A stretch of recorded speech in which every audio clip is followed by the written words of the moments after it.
जय श्री ओम नमः शुद्धेभ्य पंच परमेष्ठी भगवान की आचार्य श्री गुरुवर कुंद कुंद महाराज की जय। आचार्य श्री विद्यासागर जी महाराज की जय। परम पूज्य निर्यापक श्रवण मुनि श्री सुधा सागर जी महाराज की जय। परम पूज्य महासागर जी महाराज की जय। आचार्य संघ की जय। कल प्रसंग चला था उन जीवों के लिए जिनका ये संकल्प है, नियम है कि हमें धर्मात्मा नहीं बनना, हमें मोक्ष नहीं जाना है, हमें संसार में रहना है और हमें अच्छे कार्य नहीं करना है, हम बुरे कार्य ही करेंगे। हमें पुण्य नहीं करना है, पंच पाप करेंगे। हम अच्छा आदमी नहीं बनना चाहते, हम जगत में अच्छे नाम से प्रसिद्ध नहीं होना चाहते, बुरे नाम से प्रसिद्ध होना चाहते। हम साधु के नाम से नहीं, डाकू के नाम से प्रसिद्ध होना चाहते। हम एक बहुत कुख्यात नाम से प्रसिद्ध होना चाहते। ऐसे लोग भी दुनिया में हैं जिनका एक ही लक्ष्य होता है, हम विख्यात न सही लेकिन कुख्यात तो होंगे। प्रसिद्ध तो हमारी भी अमर गाथा होगी, हम भी अमर रहेंगे। बहुत सारे लोग ऐसे दुनिया में हैं। हो सकता है न जाने कितने लोगों में इस प्रकार के कुख्यात होने की भावना हो।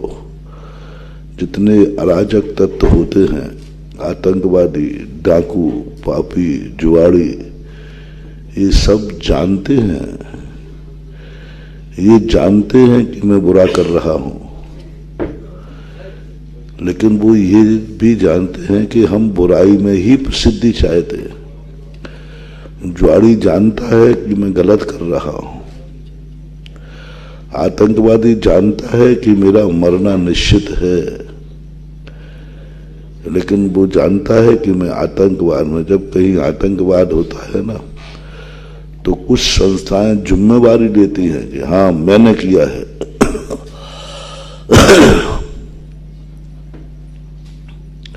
दो प्रकार के पापी होते हैं।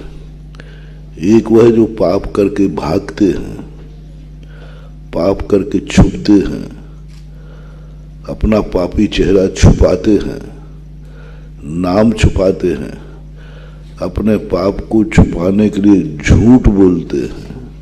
मैंने ये पाप नहीं किया, मैंने ये गलती नहीं की। जैसे बने तैसे, और गलती की है, उन्होंने अपराध किया है, पाप किया है, डाका डाला है, चोरी की है, सब कुछ किया है, लेकिन उनके मन में एक भाव है कि मेरे पाप को कोई जान न लेवे, मेरी बुराइयों को कोई जान न लेवे। मैंने जो गलत किया है यह किसी को पता नहीं चलना चाहिए। ये अच्छे पापी कहलाते हैं, अच्छे पापी, पुण्यात्मा नहीं, अच्छे पापी कहलाते हैं। जो पाप तो कर रहे हैं लेकिन पाप को छुपाना चाहते, किसी को मालूम न चल जाए।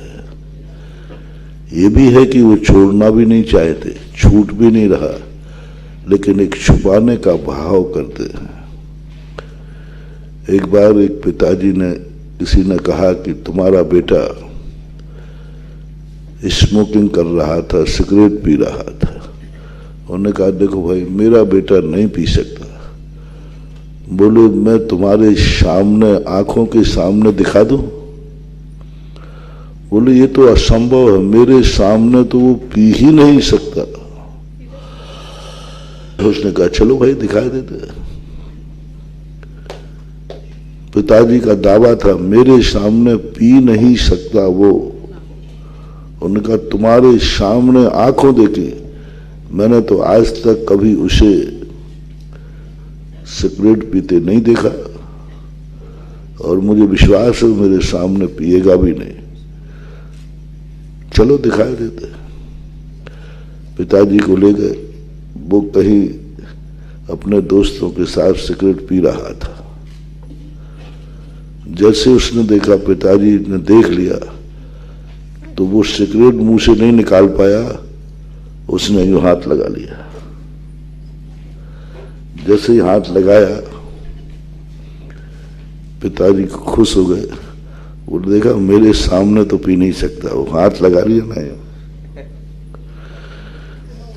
पिताजी ने कहा अभी कोई खतरा नहीं है, अभी इसको बड़ों की शर्म है, अभी ये पाप को पाप समझ रहा है और ये भी समझ रहा है कि बड़ों के सामने यह कृत्य नहीं करना चाहिए।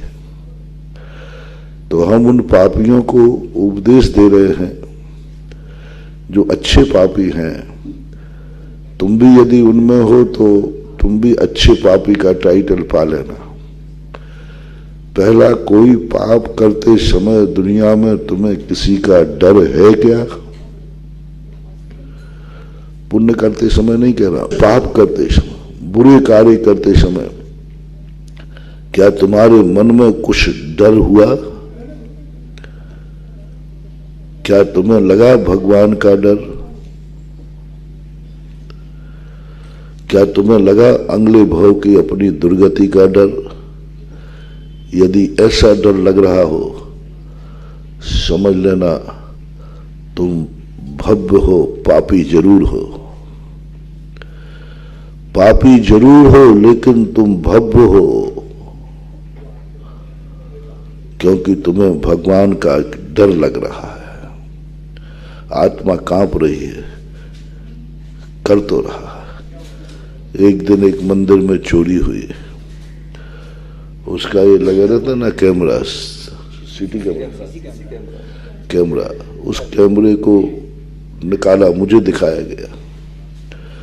मैंने देखा क्या इतना अच्छा चोर था, चोर था लेकिन अच्छा था। मैंने कहा जरूर ये व्यक्ति बहुत परेशानी में है, जरूर ये व्यक्ति मजबूरी में है। मैंने कहा ऐसा व्यक्ति पकड़ में आ जाए तो मैं सजा नहीं दिलवाऊंगा, इसकी सहायता करूंगा। मैंने प्रवचन में भी कहा कि ऐसे डाकू को मैं सहयोग करूंगा, सहायता करूंगा, क्योंकि मैंने जान लिया कि इसने जो गोरी की है नियम से बहुत मजबूर रहा है। मंदिर में कहा, वो जूते चप्पल उतार दिए उसने, दरवाजे से पैर पड़े, साष्टांग नमस्कार किया, बेदी पे चढ़ा तो बेदी के पैर पड़े, भगवान को उठाया तो भगवान के पैर पड़े और पैर पड़ करके भगवान को उठा ले गया। पूरा उसमें आ रहा है, बाकायदा कैमरे में आ रहा है।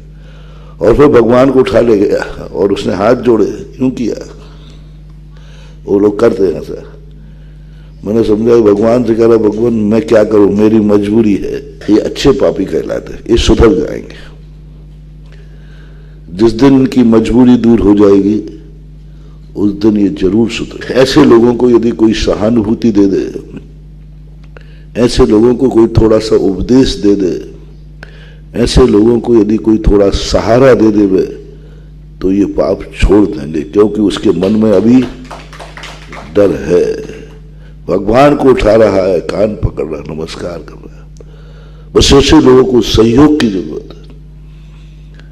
ऐसे लोगों से घृणा, ऐसे लोगों के लिए कहा गया घृणा पाप से करो, पापी से नहीं।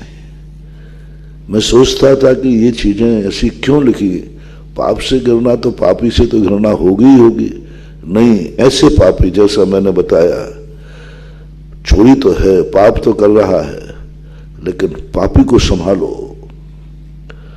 हम पापियों को धुतकार देते, पापियों को संभालो। पापी समरला को बैठे हैं। यही तो किया था प्रकाश चंद्र सेठी होम मिनिस्टर ने, कि ये सारे डाकुओं को जब उनकी बहुत वर्षों से सर्वे कर रहे थे, वो उनके परिवार की हालतें समझी, तब उन्होंने कहा नहीं, इन डाकुओं को सहयोग की जरूरत है, किसी पापी को पाप करते देखकर घृणा से मत भरो, धुतकारो मत, उपेक्षा मत करो, कुछ समझने का प्रयास करो। प्रकाश चंद्र सेठी ने जब ये सब डाकुओं का पूरा सर्वे किया, समझा, उनके बीच में गए, उनसे वार्तालाप हुई, उनको अभय दान दिया गया कि तुम वार्तालाप करोगे, कोई तुम्हें अरेस्ट नहीं करेगा, कोई नहीं मारेगा, तुम बताओ क्यों डाकू बने हो। जब उन्होंने अपनी कहानी सुनाई तो प्रकाश चंद्र सेठी की आंखों में आंसू थे, होम मिनिस्टर के, और उस समय प्राइम मिनिस्टर इंदिरा गांधी थी। परामर्श हुआ, सेठी ने कहा ऐसे डाकू को मारो मत, एक डाकू मरेगा 10 पैदा होंगे, बाप को मारोगे बेटा डाकू बनेगा, पक्का बनेगा। इनकी समस्या पर विचार करो। विचार वही हुआ। उनको कहा जो जो तुम्हारी जिंदगी में समस्या आई हैं, जिसने तुम्हें डाकू बनने के लिए बाध्य किया है, उस समस्या पर सरकार विचार करेगी, आपको आजीविका देगी, आपके परिवार को आजीविका देगी, आपके पास जो अत्याचार हुए हैं उन अत्याचारों के भविष्य में गारंटी लेगी, आप पर दोबारा अत्याचार नहीं होगा। समर्पण कर दिया डाकुओं ने। बड़े बड़े खूंखार डाकू थे, पूरी जिंदगी में पुलिस तो नहीं पकड़ सकती थी, पुलिस पकड़ती ही नहीं। महत उनको समझा। सारे जगत को ये बात को ध्यान रखना चाहिए। शराबी है तो शराबी को देखकर घृणा मत करो, उसकी समझो इसने शराब पीना क्यों शुरू की। कोई शौक से अपनी जिंदगी बिगाड़ना नहीं चाहता, कोई शौक से अपने परिवार को उजाड़ना नहीं चाहता। समझो वो कहां पर जाकर के। अच्छा शराबी की बात कर, मैं शराबी के दो भेद कर रहा हूं, एक अच्छा शराबी और एक बुरा शराबी। मैं अभी अच्छे शराबी की बात कर रहा हूं। अच्छे शराबी को थोड़ा बैठो, समझो, सब कुछ उगल देगा वो, और जो वो कहे उसमें सहयोग देना, वो शराब छोड़ देगा। किसी जुआरी के साथ बैठना, थोड़ा जुआ ऐसे शुरू नहीं किया। मुझे ये ज्ञान मिला एक बार, वर्णी जी की जीवन गाथा एक उन्होंने लिखी आत्मकथा करके, बहुत पहले की बात है। उस समय मैं पढ़ रहा था उसको। पढ़ते पढ़ते वर्णी जी ने जुआ खेला। जैन धर्म को मानने के बाद गिरनार की यात्रा में मुक्तागिरी के पास में गांव परतापुर, क्या नाम, परतवाड़ा में खेला।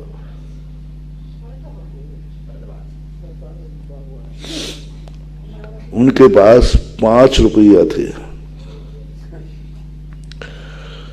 और लगभग उनको शिखर जी की यात्रा के लिए 15 रुपया 20 रुपया सब कुछ चाहिए था। तब गिरनार की यात्रा हो सकती थी। रास्ते में उस समय पैसा ज्यादा लगता नहीं होगा, चने भी खा के जाएंगे तो कुछ चाहिए। तो उन्होंने कहा क्या करें, तो एक रस्सी लेकर के एक व्यक्ति बैठे थे जुआड़ी, वो कहते थे 1 के 2, इसमें तुम्हारी पेंसिल लकड़ी फंस जाएगी तो 1 के 2 मिलेंगे, और नहीं फंसेगी तो तुम्हारा रुपया गया। उनके जो चोर होते हैं वे ही जाके लकड़ी फंसाते हैं, उनको मालूम रहता है ऐसे फंसाएंगे तो फंस जाते, उसको 1 के 2 देते। तो वर्ण जी देख रहे थे, वर्ण ने कहा ये मामला सस्ता है। पढ़े लिखे तो थे, न्यायाचार्य थे, उन्होंने कहा इसमें तो कोई पाप भी नहीं दिख रहा है, कुछ गलत नहीं दिख रहा है, ये जो रस्सी लपेट देते उसमें लकड़ी फंसाना पड़ दी, पर वो खींचते, यदि लकड़ी फंस गई रह गई तो ठीक, और लकड़ी निकल गई तो उन्होंने 8-10 लोगों को देख लिया। अब उन्हें क्या मालूम कि 8-10 लोग इन्हीं के लोग हैं, तो अब वो तो सीधे साधे आदमी है, उन्होंने 1 रुपया लगा दिया और जैसे लकड़ी फंसाई वो फंसी नहीं। यानी वर्णी जी को भी दाव लगाने का भाव तो, अब वर्णी जी को कहें कि वर्णी जी जुआड़ी थे, ये गलत किया। अब थोड़ा सा उनके अंदर की कहानी सुनो, क्या उन्होंने गलत किया? मजबूरी क्या थी? गिरनार किया। मजबूरी क्या थी? यदि अपन उन ऐसे व्यक्तियों को कहें वर्णी जी जुआ खेलने की जरूरत नहीं है, गिरनार की यात्रा का जुम्मा मैं लेता हूं, तो क्या फिर वर्णी जी जुआ खेलते? ये अच्छे जुआरी कहलाते हैं, अच्छे। यानी इनका उद्देश्य, उस दिन से मुझे पता चला इतना बड़ा ज्ञानी धर्मात्मा गिरनार जाने के लिए जुआ खेलने बैठ गया, तो ना जाने इसमें कितने जुआरी होंगे, कितने जुआरी होंगे जिनके सामने ना जाने क्या क्या मुझुआ। क्यों ना एक बार जुआरियों का सम्मेलन किया जाए। हाँ, कहना कोई बात नहीं, कर सकते। और या फिर जुआरियों तक पहुंचा जाए और उनसे पूछा जाए कि तुम कारण बताओ। वो जो कारण बतावे तो उनको अच्छे जुआरियों में नाम लिख लेना। अपन डिस्कशन बाद में करेंगे। कोई शराबी के पास जाना, किसी नाली के पास पड़ा हो तो उससे जानना, घृणा मत करना, उसको उठाना। क्यों ना किसी शराबियों का भी एक सम्मेलन किया जाए, वो पी के भी आए तो आनंद, कोई बात नहीं। उनसे पूछा जाए क्यों, क्या शराब पीते समय तुम नहीं जानते क्या हासिल होगा? वो रो पड़ेंगे, ध्यान रखना। मैंने 1-2 लोगों से ऐसा पूछा है, रो पड़ते। क्यों कर रहे तुम? जिंदगी खराब कर ली तुमने, शरीर खराब कर लिया तुमने, बच्चों की जिंदगी खराब कर दी। तुम शाम को जाकर घर में डंडे मारते हो, पत्नी को, मां को भी मार देते हो। क्या कर रहे हो? ठीक है क्या? सब बर्बाद हो। रो पड़ते हो, इतने बुरी तरह रोते हैं। बोले महाराज जितना आप जान रहे हैं ना, उतना मैं भी जान रहा हूं। आप मेरी जिंदगी बर्बाद होकर के इतनी आपको मन में दया आ गई, और मेरी तो खुद की जिंदगी बर्बाद हो रही, क्या मुझे दया नहीं आती? आप मेरी जिंदगी से, आप तो निर्मोही, आपको दया आ रही मेरी जिंदगी, तो मेरी जिंदगी खुद की बर्बाद हो रही है, क्या मैं नहीं जान रहा हूं? क्या मेरे परिवार बाल बच्चों से मुझे मोह नहीं है? आपको मेरे बच्चों पर मोह आ गया कि बच्चों का क्या कर रहे हो? तो ये तो मेरे बच्चे हैं, मैं भी इनको चाहता हूं।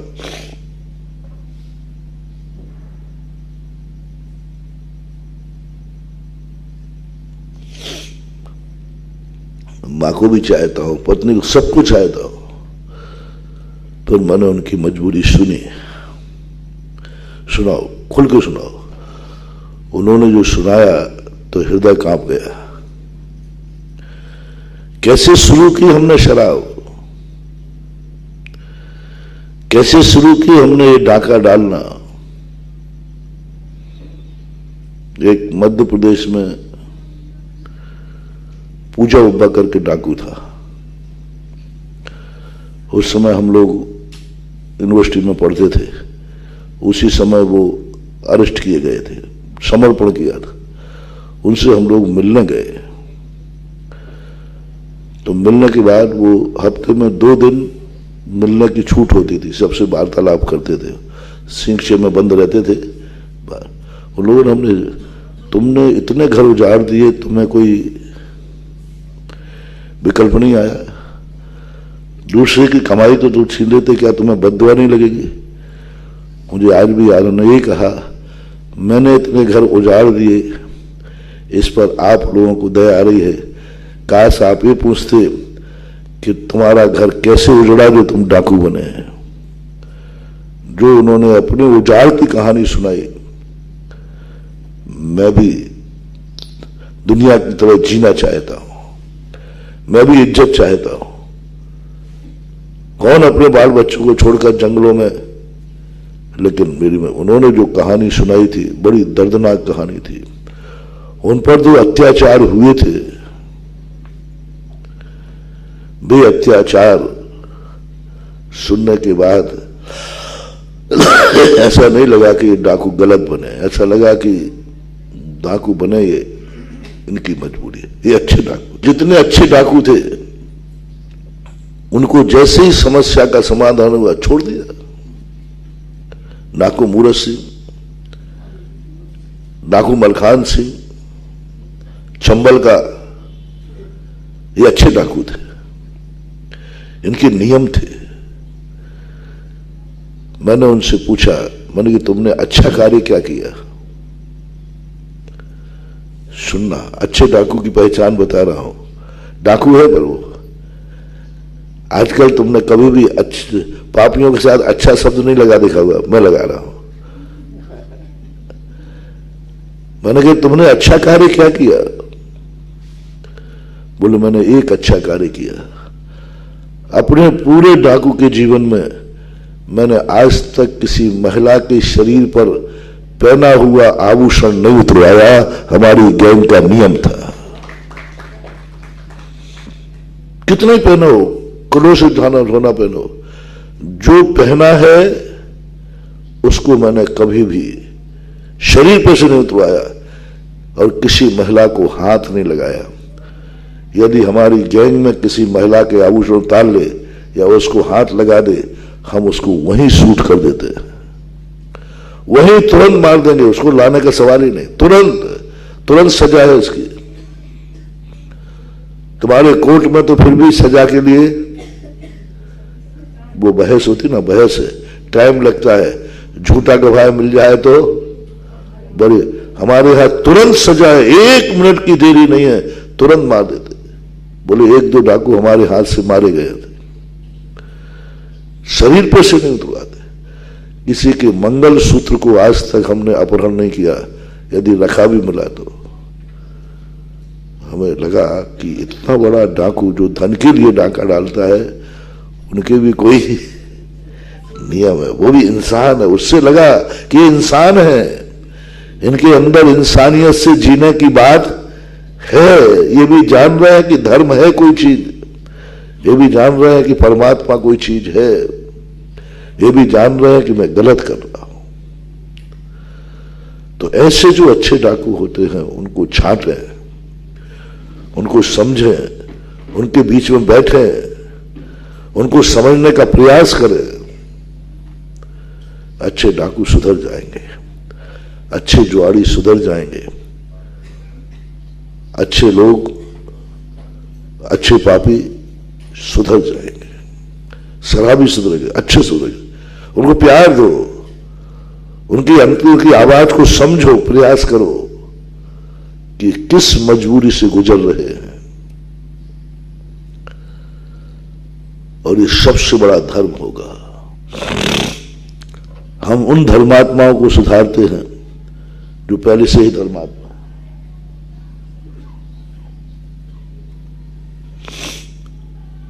हमें उन पापियों को सुधारना है जो कभी सुधर ही नहीं सकते।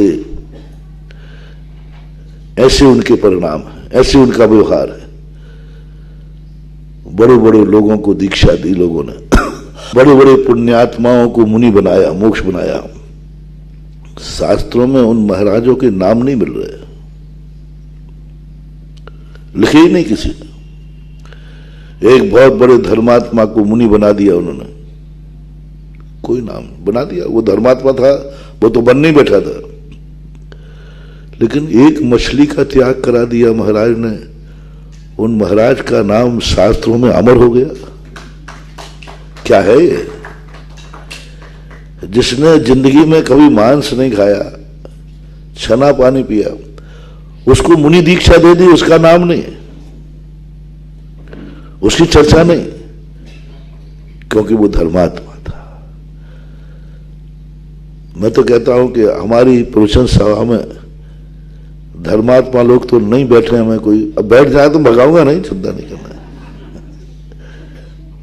पापी लोग बैठे हैं।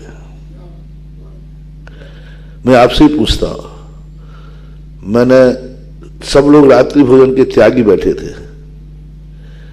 यूं मान लो सब ब्रह्मचारी ब्रह्मचारिणी बैठे थे, मैंने रात्रि भोजन पर प्रवचन दिया तो बाहर लोगों ने, महाराज जी ने आज बहुत अच्छा प्रवचन दिया, आपके ऊपर कैसा लगा? बोले मेरा तो पहले ही से त्याग था, मिटा दिया ना हमारी 1 घंटे को, क्या कर दिया तुमने? वो तो मेरा पहले से ही, अभिषेक पूजन पे महाराज ने नियम, वो तो मैं पहले ही से करता हूं। रात में तो मैं पहले से त्यागी है, मैं तो पहले से सामायिक करता हूं। प्रतिमा तो मेरी बहुत, यानी हमारा बोलने में तुमने सब क्या कर दिया तो हम, अब देखना मेरी प्रसिद्धि किसमें होगी। एक व्यक्ति है जो कभी शराब, उठ करके शराब पीता है, सोता है समय शराब पीता है, सबसे बड़े, और वो बाहर निकले, बोले आज मैंने शराब छोड़ दी, तो बाजार में क्या चर्चा होगी?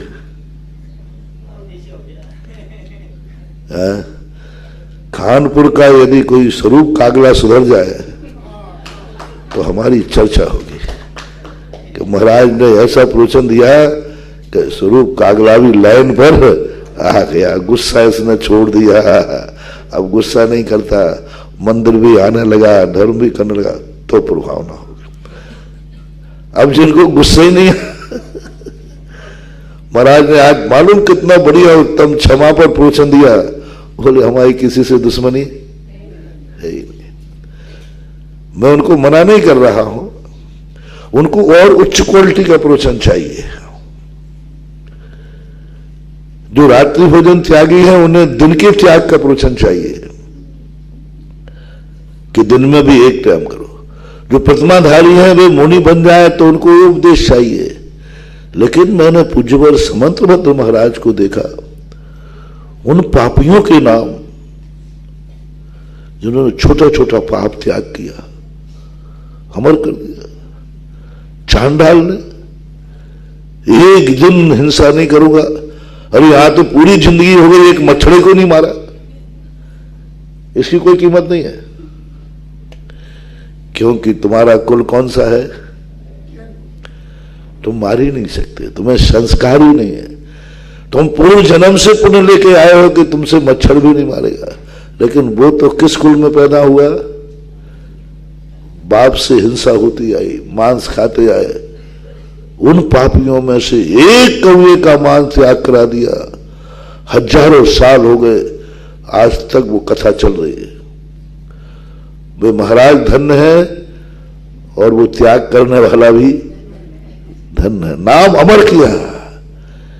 इन उपदेशों से पूज्यवर समंतभद्र महाराज को जब मैंने पढ़ा, मैंने तो पहले तो समंतभद्र महाराज को अच्छा भाव नहीं किया। मैंने कि भगवान लगता है आप भी शेड्यूल कास्ट रहे हो। अब क्या करो, जो भाव आया तो कहूंगा, क्या बात होगी। आपको सब वे ही मिले जो ज्यादातर अच्छे नाम नहीं मिले, कोई सेठों में नहीं मिले। अरे बड़े बड़े जैनी हुए हैं उनके समय पर, जिनके त्याग थे, तो उन्होंने ये संदेशा दिया कि उनको क्या सुधारोगे जो सुधरे हैं, जो सुधरने को बैठे हैं, जो सुधरने को तड़प रहे हैं, और जिनके लिए सुधरने के सारे साधन मौजूद हैं। कोई बाधा नहीं, परिवार से नहीं, जात से नहीं, धर्म से नहीं, कुछ नहीं करना। लेकिन वे पापी जिनको तो कर्म ही नहीं कह दिया तुम नहीं सुधरोगे, हम तुम्हें सुधरने नहीं देंगे, ऐसा कुल देंगे, ऐसी जाति देंगे, ऐसा क्षेत्र देंगे जहां तुम्हें सुधरना भी चाहो तो तुम नहीं सुधर। जैनी तुम बहुत पुण्यात्मा हो, पूर्व भाव से कर्म ने तुम्हें सुधरा हुआ कुल दिया, सुधरे हुए माता पिता दिए, सुधरी हुई जाति दी, सुधरा हुआ भगवान दिया निर्दोष, सुधरा हुआ गुरु दिया निर्दोष, सुधरा हुआ शास्त्र दिया निर्दोष। देखो तुम्हारे पुण्य ने क्या, ऐसे कुल में जन्म लाया जिस कुल का देवता 18 देशों से रहित देवादिदेव जिनेंद्र भगवान है। कुल में, ऐसे कुल में जन्म हुआ जहां तुम्हारे निर्दोष 28 मूलधारी मूलराज तुम्हारे गुरु हैं, जहां अहिंसा का कथन करने वाली अपनी, देखो तो सही भाग्य तो देखो, सराहा करो रे कभी अपने आप को। संसार की मुसीबतों में पड़ करके, संसार के उलझनों में पड़ करके अपने जीवन को मरने की तरफ जाने लग जाते हो। जब जैनी कोई मरने की बात करता है मुझे बड़ा क्रोध आता है। मैंने कहा मूर्ख कहीं का, ये छोटी मोटी समस्या आ गई तो तू मरने लगा।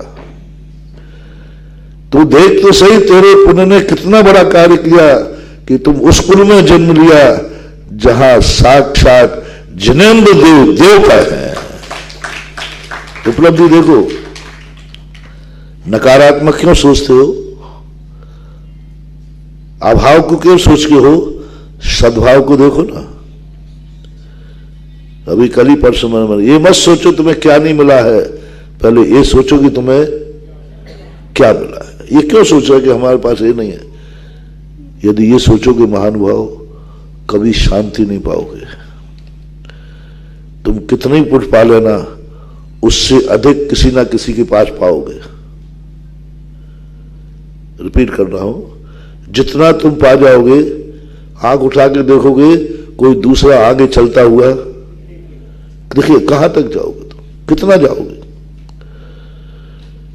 तुम्हारे पास जितना जो कुछ है, यदि तुमने कहा ये और आ जाए, उसके बाद फिर कहोगे ये और आ जाए। तुमसे आगे कोई है, कितनों को पीछे करोगे।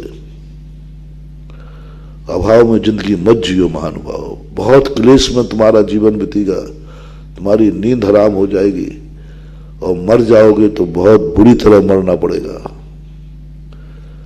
एक जीना सीखो, जो नहीं है उसको किनारे पे करो, क्या क्या है वो बोलो। तुम असंख्यातों जीवों के आगे मिलोगे। जो तुम कह रहे हो कि संसार का सबसे बड़ा दुर्भागा मैं, तुम ही अपने मुंह से कहोगे संसार का सौभाग्यशाली मैं। तुम आगे की लाइन देख रहे हो, थोड़ा पीछे देखो। तुम आगे की लाइन देख रहे हो, थोड़ा पीछे देखो। अनंत निगोदिया जी मर रहे हैं, जो एक श्वास में जन्म मर रहे हैं। तुम तो श्वास लेने को तो जिंदा हो ना, इतने तो अपन सब जिंदा हैं कि 2-4 बार श्वास तो ले लो। और मरा 2-4 बार क्या, ओह देख कैसे जीव एक श्वास में 18 बार जन्म और मरना, क्या जिंदगी।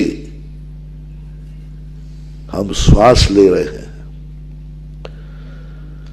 अपन तो बच के आ गए ना कोरोना से, क्योंकि अपना ऑक्सीजन लेवल,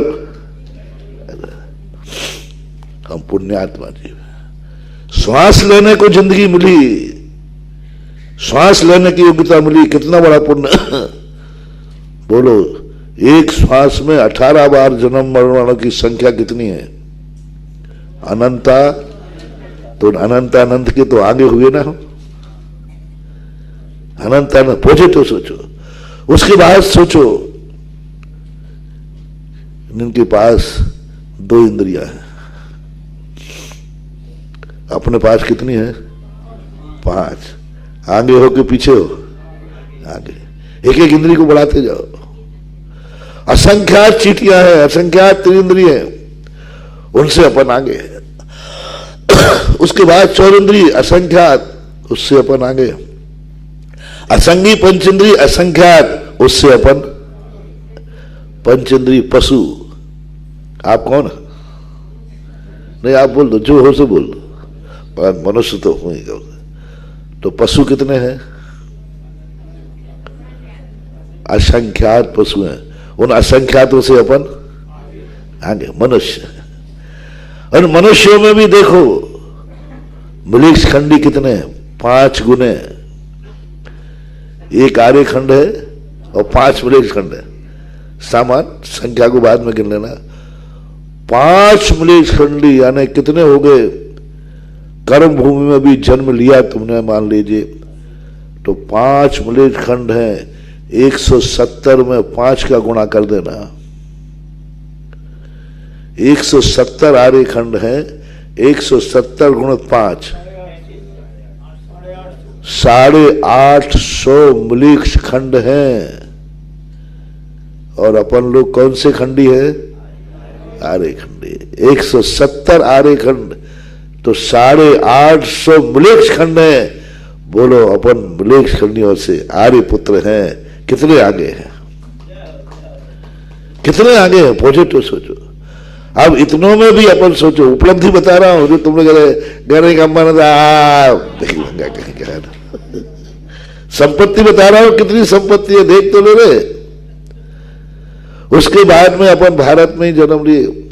भारत में कितने कुल हैं जो कुल मांसाहारी है, शराबी है, नीच कुल है, जिन्हें 2 रोटियों के लिए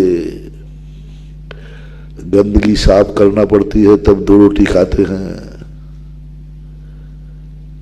2 रोटियां मिलती हैं जब तुम्हारी गंदगी साफ करते हैं। तुम वो हो जो खुद की गंदगी साफ नहीं कर रहे हैं, और वो ऐसे हैं जो दूसरों की करने के बाद 2 रोटियां खाते हैं। वो लोग कितने आगे हो? दूसरों के गंदे कपड़े धोते हैं, और तो और 2 रोटियां जब मिलती हैं तब दूसरों के जूठे बर्तन। ऐसे लोग हैं कि नहीं? दूसरों के जूठे बर्तन मानते, दूसरों के घर में जाकर के झाड़ू लगाते, तब रोटी मिलती है। क्या तुम ऐसे हो? अभी नहीं है। इतने आगे हो तुम, इतने आगे हो तुम। कौन कहता है तुम दुर्भाग्यशाली हो? उनके भाग्य देखो जहां 2 रोटियों के लिए दूसरों के जूठे बर्तन मानते, दूसरों की गंदगी साफ करते, दूसरों के कपड़े धोते, क्या क्या नहीं करते, सब तुम्हारे लिए मालूम है। तुम उनसे आगे हो। और आइए आगे। कोई कुल भी अच्छा मिल गया, धनवान भी मिल गया, लेकिन उनके कुल में खोटे देवों को माना जाता है। खोटे गुरु, उनके देव खोटे, उनके गुरु खोटे, उनके शास्त्र भी खोटे। और तुम्हारे देव साहब, तुम्हारे माँ बाप, ऐसे माँ बाप देखे हैं जो शराब में पी पी करके, बाप शराब पीता जन्म से ही, मां की गोदी में पलते, बाप का तो छाया ही नहीं मिलता। जुआरी है, नशेड़ा है, भंगेड़ा है, जो कुछ है। झूठ मत बोलना। तुम सब अपने अपने पिताजी को बताओ, क्या ऐसे हैं? बोलो ना, तुम्हारे पिताजी कैसे? जुआरी, नशेड़े, भंगेड़े, डाकू, पापी। कैसे कैसे पापियों के जन्म होता है बेटों का, जो बेटों को खाने को नहीं मिलता। बेटे हैं, उनकी हालत देखो भिखारियों की, उनकी हालत देखो, नशेड़े के बाल बच्चों की हालत देखो क्या होती है। तुम कितने भाग्यशाली हो कि तुम्हारा बाप ऐसा तो नहीं है ना। हो तो कोई बात नहीं, लेकिन मुझे दिखता है जैनियों में 99% बाप ऐसा हो गई नहीं, हो गई नहीं, क्योंकि जैन में इतना विश्वास है। आपके घर में देख लीजिए, भीख मांगती है मां तब रोटी मिलती है, वो भी मिल जाए तो कम से कम तुम्हारे पास 2 टाइम का भोजन तो। मैंने भारत में एक ही खोज करता हूं, भिखारी जब दिखते हैं तो मैं पूछता हूं, पूछो कोई जैन भिखारी तो नहीं है। मैं आपसे पूछना चाहता हूं, कभी तुमने जैन भिखारी को देखा हो तो मुझे बताना। जैन भिखारी कानपुर में तो नहीं बाबू, नहीं, हो ही नहीं सकता। मेरा दावा है भारत में जैन भिखारी नहीं हो सकता, पक्का है। गरीब हो सकता है, लेकिन भिखारी इतना बदकिस्मती नहीं होगा कि भिखारी बने और भीख भी ना मिले, नहीं, गरीबी है मान सकता हूं। कितना बड़ा भाग्य है तुम्हारा, इतना बढ़िया कुल, इतनी बड़ी जाति, सब कुछ मिला। क्यों मानते हो अपने आप को दुर्भाग? पीछे देखो, आगे देखोगे तो हीन भाव आएगा, पीछे देखोगे तो स्वाभिमान भाव आएगा। मैं पुण्यात्मा हूं, मैं भाग्यवान हूं। छोटी छोटी सी अपने जीवन में संकट आते हैं, अपन जीवन से हताश हो जाते हैं। सामना करो जी, जीवन एक स्वप्न है जिसे साकार करना है, जीवन एक चुनौती है जिसे स्वीकार करना है। आनंद आना चाहिए, जितने संकट आए आनंद आए। अब आएगा मजा। फूलों में चलने का मजा नहीं है, कांटों में चलने के बाद जब तुम बाहर निकलोगे ना तो देवता तालियां बजाएंगे, कांटों में से निकल आया। फूलों पे चल के आ गए तो लोग कहें इसमें कौन सी बड़ी बात है, लेकिन कांटों पे चल करके बाहर निकल जाओ। कामना करो जितने संसार के संकट है मेरे जीवन में आए, मैं उसमें निकल करके कौन सा टाइटल पाना चाहता हूं? चमत्कारिया। चमत्कार टाइटल करो, फेस करो, मन को क्लेश मत होने दो, चुनौती मानो। और एक मन में ऐसा परिणाम जागृत करो कि नहीं, किस चीज का अभाव है, मैं सद्भाव में जीता हूं। अभाव में मत जियो, सद्भाव में जियो। जो है वो कम है क्या? मैं सदा कहा करता हूं, अच्छे दिन लाने के लिए, अच्छे दिन लाने के लिए कभी अभाव को मत कोसना। यदि आपके आप पास सूखी रोटी है तो कभी ये मत कहना ये कोई भोजन है क्या, ये मत बोल देना। ये कोई जिंदगी है क्या, ये कोई भोजन है क्या, नहीं, ये शब्द मत बोलना। वो सूखी रोटी भी गायब हो जाएगी। क्योंकि कई लोग अभी दुनिया में ऐसे हैं, उस सूखी रोटी को भी तरस। तुम तो ये कह सको कि हे प्रभु, तेरे मेरे ऊपर इतनी बड़ी कृपा कि दुनिया में लोग सूखी रोटी को तरस रहे हैं, कम से कम मेरे पास सूखी रोटी। बस थैंक्स कहना शुरू करो, सद्भाव में जीना शुरू करो। अगली दिवाली पर चुपड़ी हुई रोटी होगी। बस एक बात कर लो, अभाव को के कारण सद्भाव को कोसना नहीं। यदि टूटी साइकिल भी है तो कोसना मत, ये कोई ये कहो कम से कम ये बैठ करके मुझे समय आपका हो गया। इतना कह के विराम करता हूं। महावीर भगवान है कि